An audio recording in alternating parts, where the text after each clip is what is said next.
The war had no front lines anymore, just fire, falling cities, and the slow, metallic groan of a dying Earth. Commander Naomi Vance stood in the shattered observatory of the Global Defense Hub, Reykjavik sector.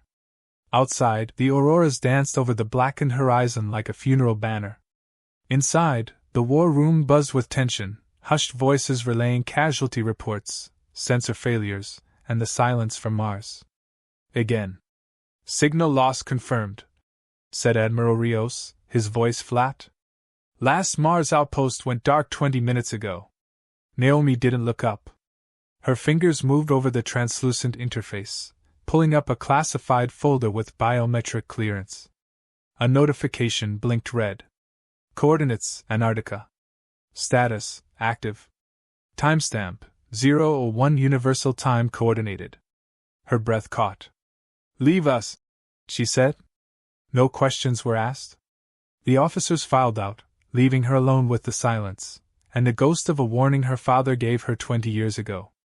"If you ever see this frequency come alive, Naomi, it means we've lost." The folder was titled Project Hekaton. Last accessed, July 2nd, 2047. Her father's name was the final entry. Dr. Elias Vance, lead theoretical engineer, Cold Chamber Unit 7. She opened the first file. A cracked video feed flickered on. Her father, haggard and frostbitten, stared into the camera. "We found something," he whispered. "It's not alien. It's not ours. But it answers to us. Or something in us." A long pause. "We buried it. Because we had to." The feed ended in static. Naomi leaned back. No part of her military training could prepare her for this. Earth's last command grid was held together with duct tape and nerve. But now this? "Hekaton," she said aloud. The name tasted cold. She tapped her comm. "Activate Valkyrie 1. We're going to the ice." The transport roared south beneath layers of cloud and fire ash. Below, continents burned. Above, the stars looked away. Inside the jet's pressurized cabin, Captain Idris Juno, her chief of security, pulled off his gloves and muttered, "I thought this thing was a myth." Naomi stared out the window. "It was." He squinted. "Then why bring us to the ass end of the world?" She turned to him. "Because if this war is truly lost, we either die screaming or gamble everything on what we buried before we knew better." Idris frowned but said nothing more. They landed 6 hours later on a windswept plateau, formerly Station Sigma 13. The structures were gone, reduced to skeletal frames of rusted metal and ice-locked hangars. Naomi stepped onto the ice, boots crunching over fractured glass.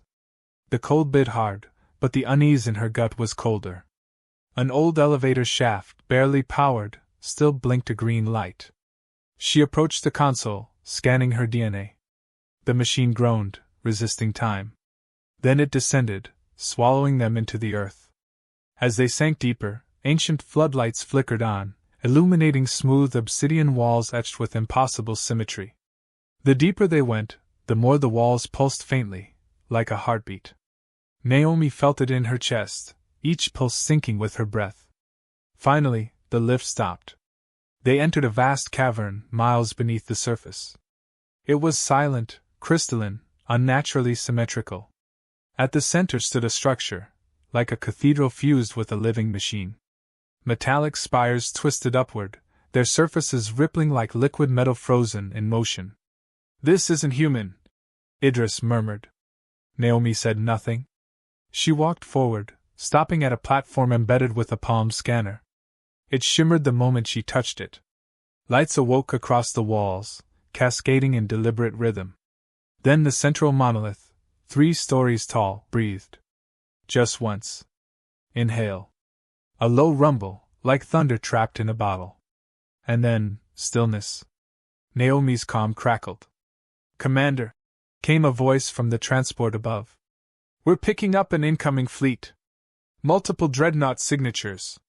Zalzer. Full-scale orbital descent." "How long?" she asked. 70 minutes until atmosphere breach. They're headed for your coordinates." Naomi looked up at the monolith.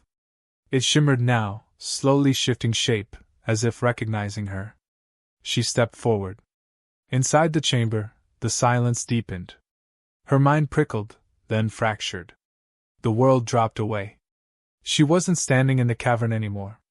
She was on a scorched plain beneath two suns, looking up at a fleet of vessels burning in the sky. Below them, ancient humans knelt in the presence of something, this thing, but older, grander, unbound. And she understood, they didn't worship it. They sealed it. She gasped as the vision faded. A voice, genderless, ancient, quiet as falling snow, spoke directly into her mind. You awaken me not with purpose, but desperation. Naomi staggered. Idris caught her. Commander? You okay? She shook her head. It's aware. It sees us. It saw us before. Is it going to help? Naomi looked at the machine. No, entity. Its shape had settled now, humanoid, but towering, wings curled like folded blades, face masked in living steel. No, she said slowly. Not unless we give it a reason. Back at the surface, storm clouds churned as Dominion dreadnoughts pierced the sky. Naomi and her team stood at the edge of a buried god. And for the first time since the war began, she didn't feel hopeless. She felt watched. Watched and judged. High Warlord Vrethzal stared into the hollow void of Earth's orbit. The blue world rotated silently beneath his command chamber's glass dome, scarred and trembling, its surface a patchwork of ruin. He pressed a clawed finger to the holographic map. Initiate atmospheric descent. A chorus of voices responded. By your command, Warlord. Dreadnoughts the size of cities pivoted toward the planet. Flotillas of warcraft fell into formation behind them, like a spear ready to plunge. Earth had resisted long enough. It would break now, or burn trying. Still, something gnawed at him. Bring me the scholar, he ordered.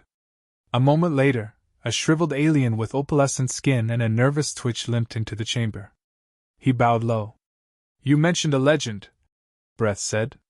Buried beneath this planet's southern pole. Speak clearly. The scholar hesitated. A myth, my lord. Suppressed. Records were purged centuries ago by the Council. A presence, referred to as the sleeper beneath the last world. Vreth's eyes narrowed. Earth. Yes, Warlord. What is it? No one knows. Our early scouts detected irregularities in the magnetic field near their south pole. In 2083, a science vessel made contact. They sent only one message before vanishing. It's awake. Then silence. The Dominion sealed the report. Vreth turned slowly. And now, the humans are there. Stirring it. They must be desperate. He considered this. Or confident. Beneath Antarctica, the temperature dropped 10 degrees in seconds. Naomi's squad had taken positions at the edge of the chamber, weapons trained on the now silent construct. Captain Idris paced. Still think this thing is friendly? Naomi crouched near the shimmering pedestal. No. I think it's waiting.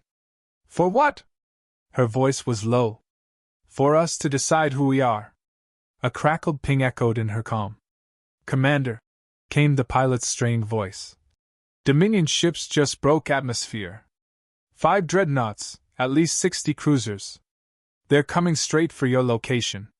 Naomi stood, adjusting the interface on her wrist. ETA? 34 minutes. Maybe less. Hold position. Do not engage. She turned to her team. You know what we trained for. Line the pass. Set EMP grenades, mines, drones. Everything we've got. What about the thing? Idris asked, jerking a thumb toward the construct. Naomi looked up at it, tall, immobile, silent again. If it moves, we adapt. In orbit, Vreth's fleet punctured Earth's cloud layer. Massive engines cut through storm fronts, their exhausts leaving trails of fire. On board Vorkal, the lead dreadnought, Warlord Vreth watched the surface draw near, an endless sheet of ice. Deploy the first wave. Ground teams. Airborne. Full spread. Elite Salza shock troops, 2 meters tall and wrapped in exoskeletal armor, boarded landers. Their claws dripped with heat. Their minds were primed for domination. Vreth's voice rang across the channels. "We will not simply conquer this planet. We will erase it." But even as he spoke, he felt the weight return, that creeping unease. The same chill he'd felt when the scholar spoke of forbidden things. Something old was watching. Naomi's boots crunched across the ice shelf outside the vault. Her team had set up choke points across the glacial basin, tripwires, camo drones, plasma turrets, meant to stall, not win.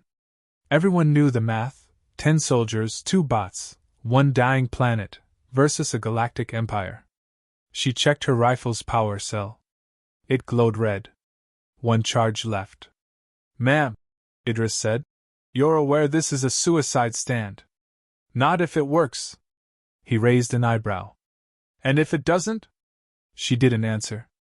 Behind them, deep within the excavation site, the biomechanical god hadn't moved.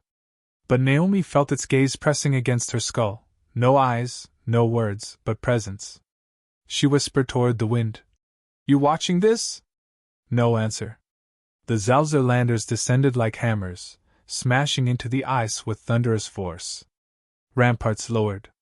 Troops stormed out, weapons humming with contained plasma. The first shots were exchanged.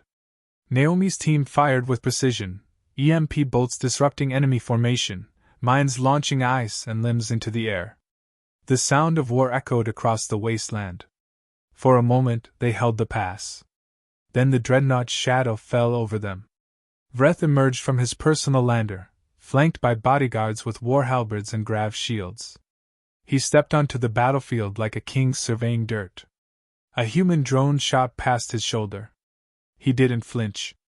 "Primitive," he muttered. But then, stillness. Every HUD screen in the Dominion force blinked. All weapons flickered. Plasma coils went cold. Helmets lost oxygen regulation. And across the glacier, something rose. From the vault, a column of light erupted. Ice cracked. Steel moaned. And Hecaton ascended. Not with violence. With purpose. Its form shifted, armored layers folding outward like blooming petals. Wings of light, half metal, half energy, spread wide. The air changed. The battlefield quieted. Time itself seemed to hesitate. Zalzer soldiers froze, unsure whether to fire or kneel. Vreth stepped forward. "What trick is this?" Hecaton moved, not fast, not loud. Deliberate. Massive. Its feet didn't crush the ice. They seemed to rewrite it. Naomi stepped into view beside it, rifle lowered. Her voice was calm. "You wanted to know what we buried?" Vreth sneered. "A machine?" "A memory," she said. "And a warning." He raised his gauntlet. "I will rip it apart." Then Hecaton spoke. "Your will does not reach here." It wasn't a sound. It was inside them. Dominion soldiers dropped their weapons. Some screamed. Some fled. Others fell to their knees, overcome by a pressure they couldn't name. Naomi didn't move. Vreth roared. "Attack!" No one did. The warlord drew his blade and charged. Naomi watched. Hecaton didn't strike him. It looked at him. And Vreth collapsed. Not dead, breathing, but hollow. His armor steamed. His weapon fell. He lay twitching, eyes unfocused. Naomi walked to him, slowly, and crouched. "No," she whispered. "You understand." Above them, the Dominion fleet began to pull away, orders rescinded, panic erupting. Communication blackouts spread. Dreadnoughts spun out of formation. The message was clear. This world was not worth the cost. Hecaton turned its gaze to the stars. "Your kind has forgotten what it means to bury power, instead of wielding it." Naomi stared up at it. "You were never ours, were you?" "No. But I answer to what you choose to be." Vreth Zal lay on his back, steam rising off his armor as if the cold itself recoiled from him. His limbs trembled, not from pain but from something older than fear. The warlord of 1,000 worlds, paralyzed by a single look. Naomi crouched beside him, her breath frosting in the Antarctic air. She didn't gloat. She didn't speak again. She let the silence hum. Behind her, Hekaton stood still, monumental, inscrutable. The Dominion soldiers had ceased firing, many had dropped their weapons entirely, staring with the slack-jawed stillness of animals who sensed they were no longer apex predators. Idris stepped forward, eyes locked on the massive form. "What now?" Naomi didn't respond right away.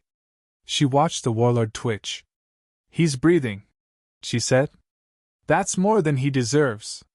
Inside the excavation vault, the surviving Terran soldiers regrouped. Naomi led the way back down into the chamber. The lights adjusted as she approached, as if recognizing her again. She placed her hand on the central pedestal. This time, the vision came without warning. She wasn't Naomi anymore. She was a witness. Thousands of years ago, early humans, Paleolithic, tribal, barely organized, stood around the same being. They didn't worship it. They circled it. Feared it. Then, together, they built an icy tomb around it. Not to protect themselves, but to hide what it did to them. She saw flashes of what came before, cities erased not by conquest, but by a single thought. Not war. Judgment. Then darkness. When she opened her eyes, Idris was gripping her shoulder. "You stopped breathing," he said, voice taut. 20 seconds. Naomi steadied herself. "It showed me what it is.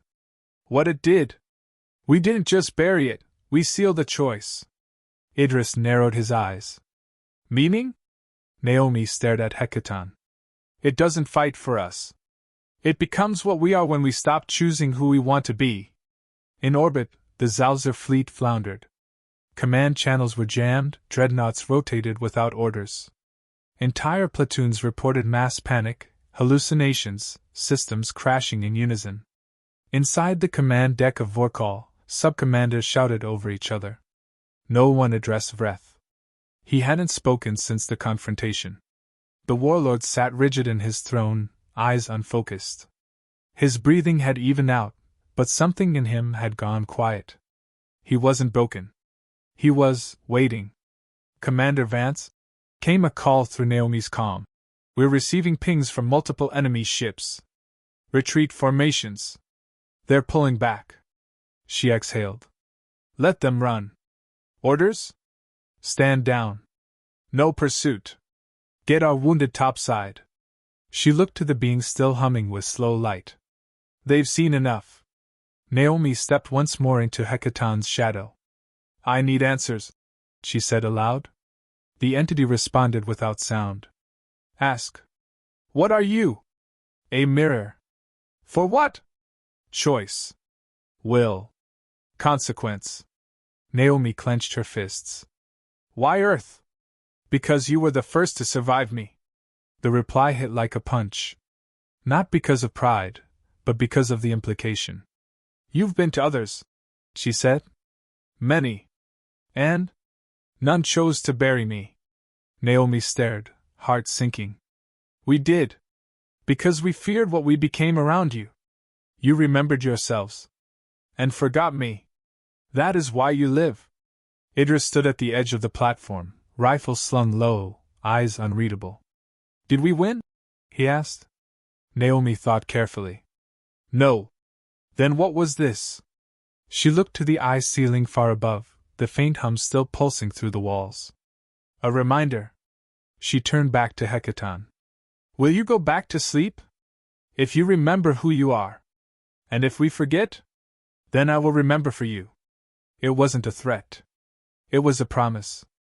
They left the vault in silence, soldiers trailing behind, quiet with exhaustion and awe. Naomi didn't look back. She didn't need to. The sky above was clear now, alien ships gone, dust settling. Antarctica lay quiet, battered but untouched. The war was ending, not with explosions, but with distance. The galaxy had just learned what Earth buried, and what it chose not to use. At the landing pad, Naomi paused beside the still paralyzed Vreth. His pupils tracked her, just barely. "You thought we fought like savages," she said softly. You thought we were desperate. She knelt beside him. You had it backwards. Vreth tried to speak. No sound came. We didn't use Hecaton because we lost, she said. We buried it because we once won, and didn't like what that made us. She stood, gaze steady.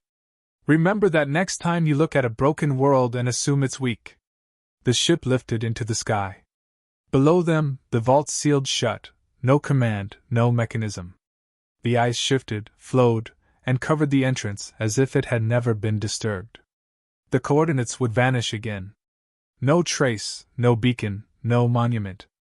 Just silence. And beneath it, a being that did not sleep, but waited. Global silence was rare. But as Naomi's ship cut through the sky toward Reykjavik Command, she heard it. No alerts, no calls for backup, no panic. Just an eerie calm settling over a world that had forgotten what peace even sounded like. She kept her eyes on the ice fading behind them. Status of the Dominion fleet? Lieutenant Kai's voice crackled through her headset. They've disengaged. No further advances. Tracking multiple warp signatures. Full retreat. Naomi didn't celebrate. Confirm visual on Vreth? Still in our custody. Sedated. She leaned back. The weight in her chest hadn't lifted. Something about Hecaton's final words still turned in her mind. Then I will remember for you. That wasn't protection. It was warning. Back on Earth's surface, a scrambled assembly of global leaders, military officials, and former resistance commanders gathered under an improvised summit tent. Naomi entered without ceremony. Dirt still streaked her uniform. Blood stained her gloves. General Katri of the Indo-Pac Alliance stood first. Commander Vance. Is it true? The Dominion turned and ran? They did. How? Naomi didn't blink. We reminded them what Earth really is. The room fell quiet.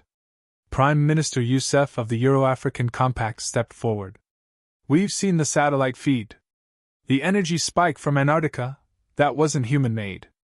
It wasn't alien either, Naomi said. A beat passed. You're saying it's something else? I'm saying it was ours. It is ours. In a way. She paused. But it's not loyal. It doesn't take sides. It reacts. To us. To what we become when we forget we're human. A tall woman from the new Siberian bloc, scars down her face, asked bluntly. Can we control it? Naomi met her gaze. We tried. A long time ago. That's why we buried it. A slow murmur passed through the room. So what now? Someone whispered. Naomi glanced toward the sky. Now we rebuild. And we don't wake it again. In a secure, glass-walled chamber beneath the reactivated defense hub, Vreth Zal sat restrained. He'd regained his speech, but something in him was cracked. Naomi entered alone. He didn't look up. You didn't kill me. No. You should have. I know. He turned slowly, his once burning eyes dulled. What is it? Naomi sat across from him. You call us primitive. But we knew enough to bury the one thing even you wouldn't understand. Vreth laughed weakly. You think I feared it? She leaned forward. You still fear it. You just haven't admitted it yet. He didn't answer. She stood. Earth isn't just a battlefield. It's a lesson. One we gave ourselves. As she left, he whispered. It wasn't mercy, was it? No, she said without turning. It was restraint. Hecaton's vault was silent again. Its energy signature had faded from every global scanner. Surface drones dispatched days later found nothing but smooth, solid ice. Even the entry tunnels were gone. But deep below, past stone and metal and time, it still stood. Watching. Not asleep. Not dreaming. Waiting. In the months that followed, the Dominion's retreat became a galactic fracture. Dozens of client worlds rebelled. Empires collapsed from fear, not fire. Rumors spread. Earth holds a living weapon. Earth speaks to buried gods. Earth chose not to use its apocalypse. And that terrified more species than war ever could. humanity didn't just survive. It redefined danger. In Reykjavik, Naomi sat on a rooftop, overlooking a city slowly rebuilding. Below, scaffolds rose, solar grids blinked back to life, and children chased drones across ruined courtyards.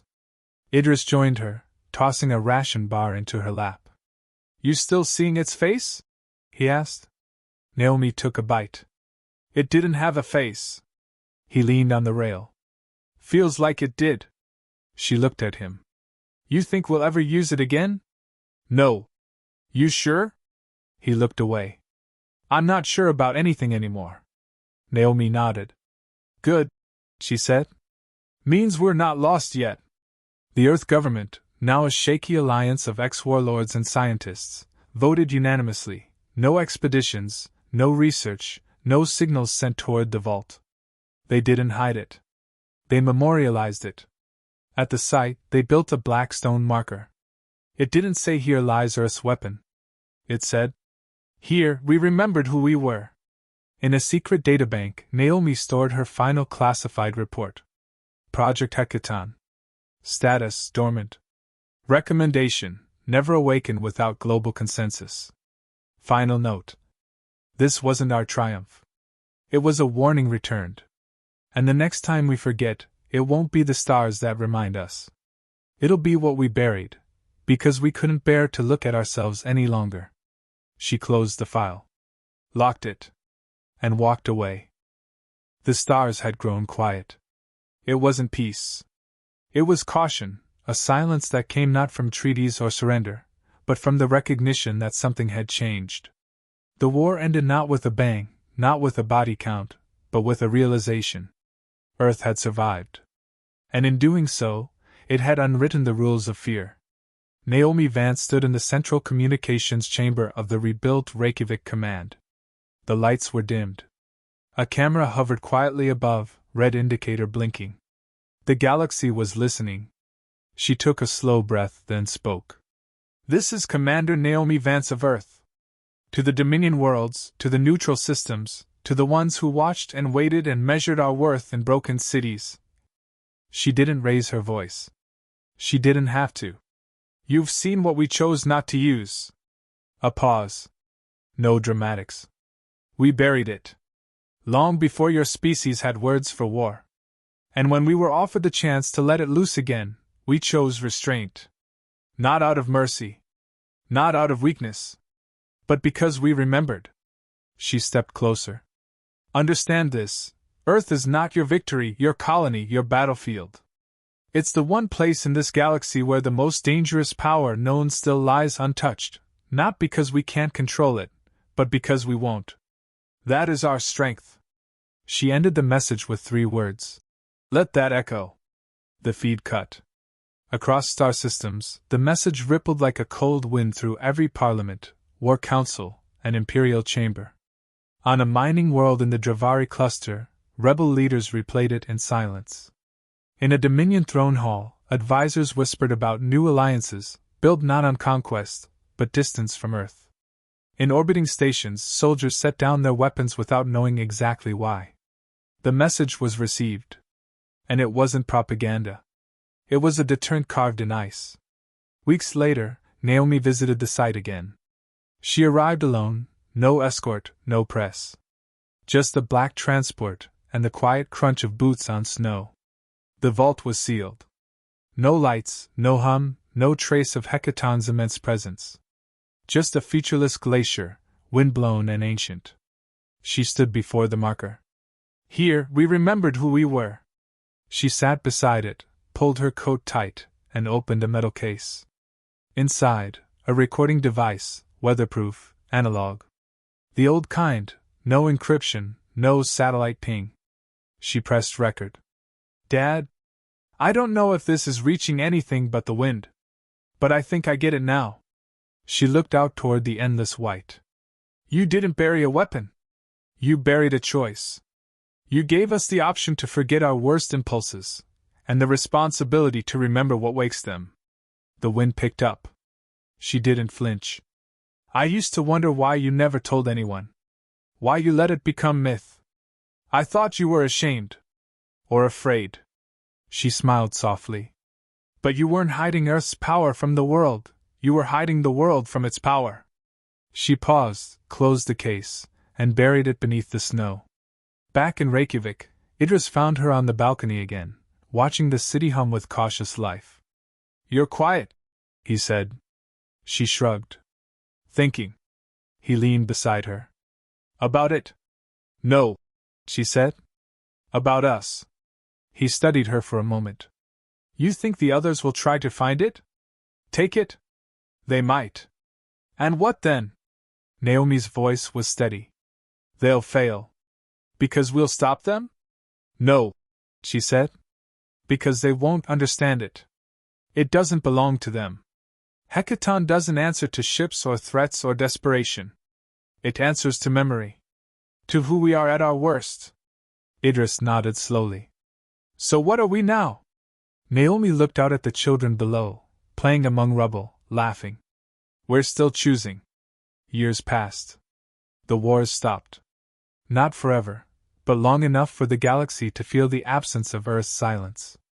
No one dared test the limits again. Earth became less of a target, more of a legend. Not for its strength, but for what it had refused. Hekaton remained buried. Untouched. Unspoken. But sometimes, in the deepest nights, under the shifting auroras of the South Pole, pilots swore they saw light beneath the ice, brief pulses, like a heartbeat. No tremor. No sound. Just a silent reminder that something ancient still stood beneath Earth's surface. Not watching. Waiting.